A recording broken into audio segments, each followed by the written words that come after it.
আমাদের সংস্কৃতি, আমাদের সংস্কার সর্বদা থাকবে আমাদের সাথে।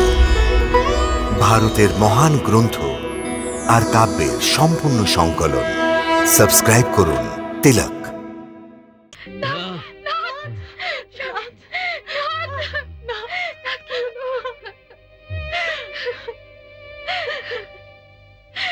স্বামী,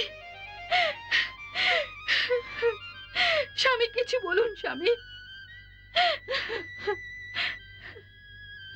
কিছু বলুন। রাম রাম রাম ডাকে রাম রে, রাম রাম করি নাম, দেহ ত্যাগ করি দশরথ চলি গেলেন সুরধা। রাম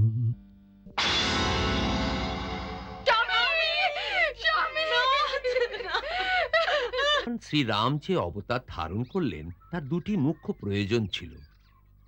প্রথমেই যে তিনি মানব জাতির মর্যাদাকে এমন এক উচ্চ শিখরে স্থাপনা করতে চেয়েছিলেন যা যুগ যুগ ধরে মানব জাতিকে প্রেম, বলিদান আর সভ্যতার পথে চলতে শেখায়, যা এই শিক্ষা দেয় যে কোনো অবস্থায় আপন ধর্ম পালন করা উচিত আর দুঃখের কাছে হার মেনে আপন কর্তব্যকে যেন ভুলে না যায়। এই মানবের আসল ধর্ম।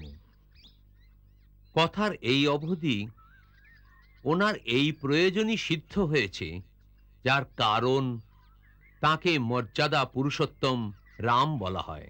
এখন আমি রাম অবতারের দ্বিতীয় এবং মুখ্য প্রয়োজন অর্থাৎ রাবণ এবং তার অসুরদের নাশের কথা সংক্ষেপে তোমাদের শোনাচ্ছি। যখন শ্রীরাম বনবাসে ছিলেন তখন একদিন রাবণের ভগ্নী রাক্ষসী শূর্পণখা বনের মধ্যে তাদের দেখল, আর দেখা মাত্রেই তার রূপে মোহিত হয়ে গেল। রাক্ষসী মায়ায় সে নিজেকে এক রূপবতী নারীতে পরিণত করল। তারপর শ্রীরামের সম্মুখে এসে সে তার কাছে বিবাহের প্রস্তাব দিল। শ্রীরাম যখন এই প্রস্তাব অস্বীকার করে বললেন যে তার বিবাহ সীতার সাথে সম্পন্ন হয়েছে, তখন সে রাক্ষসী ক্রোধিত হয়ে উঠল। তোমরা দুই ভাই আমার বিবাহ প্রস্তাব প্রত্যাখ্যান করেছো এই সাধারণ স্ত্রীর জন্য। আমি এই মুহূর্তে একে নিশ্চিহ্ন করে দেব। তোমাদের সামনেই ওকে এখনই ভক্ষণ করব।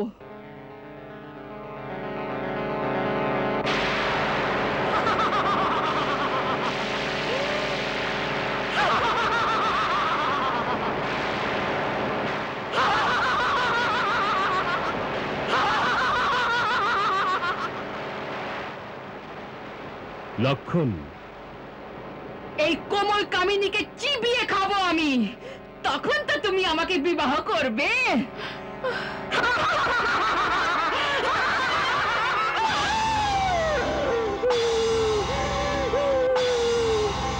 কি করলি? এত সাহস! আমি যদি দণ্ডকারণ্যে তোমাদের চিতা না জ্বালিয়ে দিই তো আমার নাম শূর্পণখা নয়। আমি রাবণের ভগিনী নই, খরদূষণ আমার ভাই নয়। তখন শূর্পণখা তার ভ্রাতা লঙ্কার মহারাজ রাবণের দরবারে গিয়ে কাঁদতে লাগলো।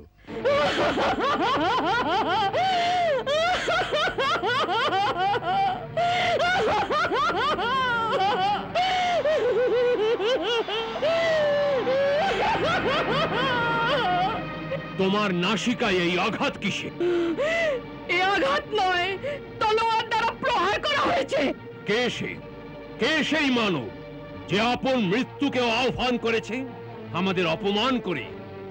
ইন্দ্র, কুবের, যম আর স্বয়ং বিষ্ণু নিশ্চিন্তে নিদ্রা যেতে পারেন না। যে রাবণ কালেরও কাল অগ্নিকেও ভস্ম করতে পারে, মৃত্যুকেও মৃত্যুদণ্ড দেওয়ার শক্তি রাখে, তার রাস্তা অবরোধ করার সাহস কার হতে পারে, আর কি করে হয়?